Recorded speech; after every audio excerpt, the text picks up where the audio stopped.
Hello friends, super magic રસોઈમાં મિત્રો હું આપનું સ્વાગત કરું છું। આજે હું આપણે બેસનની ઝીણી સેવ જે બનાવીએ છીએ ને એ એક તમને મશીન કે સંચા વગર એક અલગ જ શેપમાં તમે આખા ડબ્બામાં ઘણી બધી સેવ ગોઠવી શકો ને એ રીતે હું તમારી સાથે શેર કરું છું। તો તમને ચોક્કસ આ વિડીયો ગમશે, ગમે તો લાઈક કરજો, શેર કરજો અને સબસ્ક્રાઇબ કરવાનું તો ભૂલતા જ નહીં। અને મિત્રો બાજુમાં રહેલું બેલ આઇકનને પણ પ્રેસ કરજો જેથી કરીને લેટેસ્ટ વિડીયોની માહિતી તમને મળતી રહે। તો અત્યારે મેં જો આ 1 કપ એટલે કે 250 ml નો જે કપ છે ને એ કપ આપણે બેસન લીધું છે અને આ બેસન મેં ચાળીને જ લીધું છે। અને જો તમારી પાસે સેજ કાંઈ એવું હોય તો ચાળી લેવાનું। અને હવે એમાં આપણે 1 કપ બેસન છે તો અડધી ટીસ્પૂન જેવું મીઠું નાખી દેશું ટેસ્ટ એકોર્ડિંગ, અને 1/4 ટીસ્પૂન જેવી હળદર નાખીને અને આમાં આપણે કોઈ પણ જાતના સોડા કે કાંઈ પણ વાપરવાનું નથી। આપણે એકદમ સરસ એનું બેટર તૈયાર કરી લેશું, એટલે કે લોટ જે બાંધીને એ રીતનું। અને આને હવે આપણે મિક્સ કરી લેશું।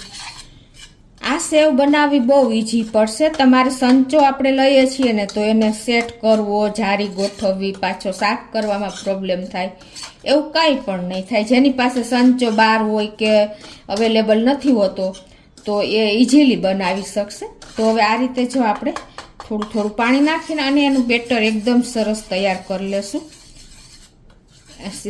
ઝીણી સેવનો લોટ થોડોક આપણે રિબન કન્સિસ્ટન્સી જેવો હોય છે એ રીતે આપણે તૈયાર કરવાનો છે। તો આ રીતે જો આપણે સેવ માટેનું લોટ તૈયાર કરી લીધો છે। આ કન્સિસ્ટન્સી હોવી જોઈએ, જો લચક જેવી, ખ્યાલ આવી જાય છે તમને।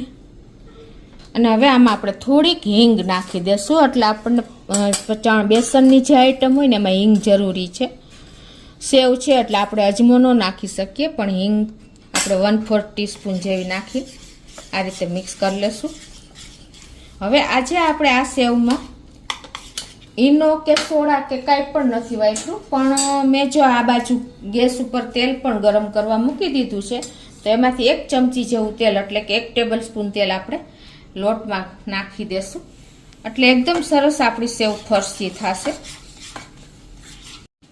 તો આપણે જો તેલ નાખીને આપણી એકદમ સરસ જોઈને એવી કન્સિસ્ટન્સી આવી ગઈ છે। હવે આપણે આ સંચામાં નથી પાડવાની, પણ તમારે કોઈ પણ જો આવી બેગ લઈ લેવાની છે, દૂધની બેગ કે કોઈ પણ આપણે ફરસાણની બેગ કાંઈ પણ હોય ને, લોટની બેગ છે એ લઈ લેવાની છે। અને એનો ઉપરનો ભાગ આ રીતે આપણે ખુલ્લો કરી નાખવાનો છે, અને નીચેથી આપણે જે જો આવી રીતે એક્સ્ટ્રા ભાગ હોય છે, જે સિલાઈ હોય ને એનાથી બહારનો ભાગ, એને આપણે કટિંગ કેર કરીને કટિંગ કરવાનો છે। જો ઓલ કપાઈ જશે તો તમે ઉપયોગમાં નહીં લઈ શકો। આવી રીતે આપણે એને વધારાનો ભાગ કટ કરી લેશું કાતરેથી। તો આ રીતે જો આપણે વધારાનો જે પટ્ટી હોય ને એ કટ કરી લીધી છે અને એકદમ પરફેક્ટ આપણે આ કટ થઈ ગઈ છે। હવે આપણે જે આ જે બેગ છે ને ઉપરનો ભાગ ખુલ્લો છે એને આ રીતે આપણે ટર્ન કરી લેશું, એટલે આપણને ઈઝી પડે ભરવામાં પણ। અને એને આપણે જે ભાગમાં આપણે કટ કરી છે ને જે બાજુથી આપણે એનો હોલ કરવાનો હોય ને એ બાજુ આપણે એને આ ગ્લાસમાં આ રીતે સેટ કરી દેશું, આવી રીતે। અને સેટ કર્યા પછી હવે જે આપણે આ સેવનું બેટર કર્યું છે ને એ આપણે આમાં નાખી દેશું।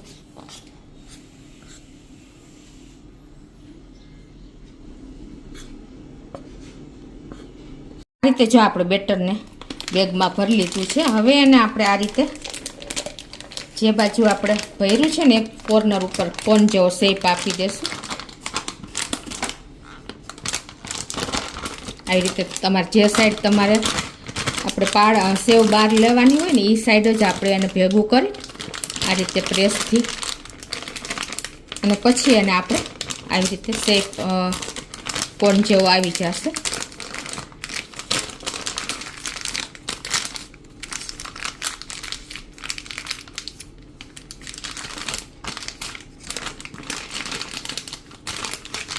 જો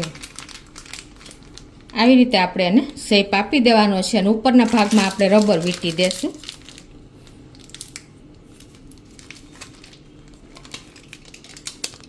આપણે જો એકદમ કોન જેવો શેપ આવી ગયો ને તમને ખ્યાલ આવી જતો હશે.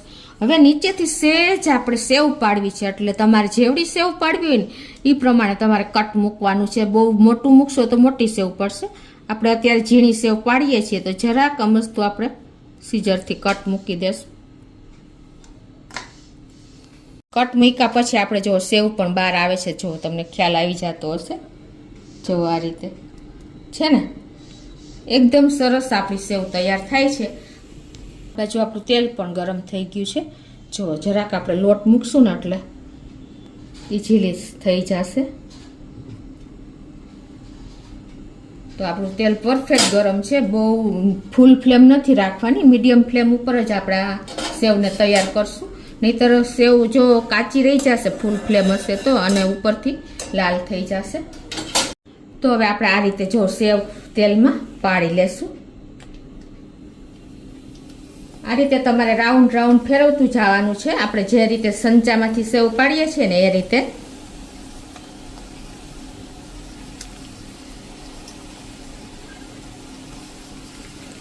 અને હવે એના બબલ્સ દૂર થાય ને પછી આપણે એને ટર્ન કરશું.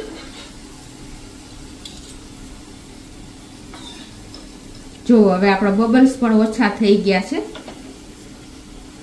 તો એને આપણે આ રીતે શેપ આપી દેશું, ટ્રાયંગલ શેપ.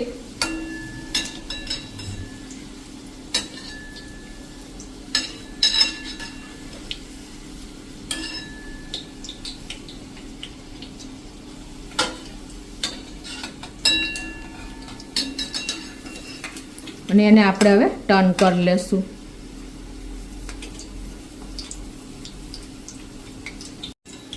તો આ રીતે જુઓ આપણે સેવનો શેપ આવી ગયો, તમને ખ્યાલ આવી જતો હશે. જો મિત્રો ટ્રાયંગલ શેપ દેખાય છે તમને. આ રીતે તમે સેટ કરશો ને તો તમારે ડબ્બામાં ઇઝીલી બાળકો પણ એક પીસ લઈ ખાઈ શકશે. જો છે ને આ બાળકોને તમે એક પીસ આપી દેશો ને લંચ બોક્સમાં તો ઇઝીલી હાથમાં લઈને પણ ખાઈ શકશે. તો એ જ રીતે આપણે બીજી બેચ પણ તૈયાર કરી લેશું. આ રીતે તમારે રાઉન્ડ રાઉન્ડ ફેરવતું જવાનું છે. આમાં કોઈ કાંઈ બીજું છે જ નહીં મિત્રો. સંચા કરતાં તમને કોથળીમાં ઈઝી પડશે. અને હવે તમારે આ રીતે એને બબલ્સ ઓછા થાય ને પછી તમારે આને શેપ આપી દેવાનો છે, આવી રીતે ટ્રાયંગલ શેપ.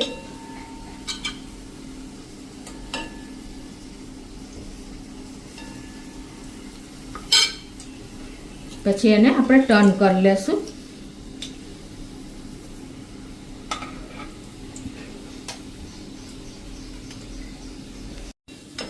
તો આ રીતે જો આપણે તૈયાર કરી લઈ બધાય ટ્રાયંગલ શેપમાં સેવ બધી.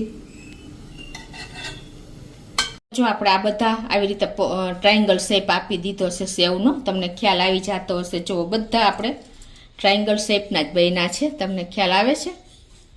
તો તમને ચોક્કસ મિત્રો આનો તમને કન્સિસ્ટન્સી પણ બતાવી દઉં. જો એકદમ ભૂકો થઈ જાય ને એવી સેવ આપણી બની છે. તો તમને ચોક્કસ આ વિડીયો ગમશે. ગમે તો લાઈક કરજો, શેર કરજો અને સબસ્ક્રાઈબ કરવાનું તો ભૂલતા જ નહીં.